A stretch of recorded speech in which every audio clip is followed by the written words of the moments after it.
From A Monster Calls by Patrick Ness. The monster showed up just after midnight, as they do.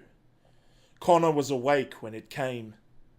He blinked groggily around his room and listened, straining against the silence, but all he could hear was the quiet house around him. Nothing. And then something. Something he realized was the thing that had woken him. Someone was calling his name. Connor. He felt a rush of panic, his guts twisting. Don't be stupid, he told himself. You're too old for monsters. Connor. There it was again. Connor swallowed. It wasn't the wind.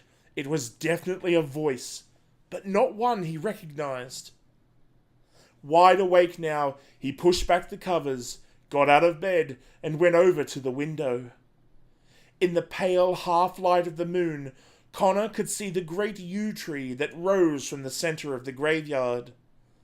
And then he heard his name again. Connor. Like it was being whispered in both his ears. What? Connor said, his heart thumping, suddenly impatient for whatever was going to happen.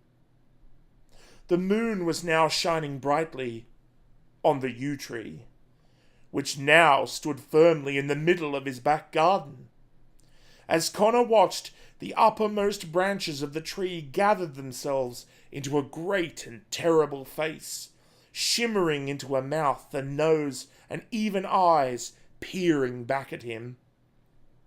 It stared at Connor the whole time, and he could hear the loud, windy breathing from its mouth. And then the monster spoke.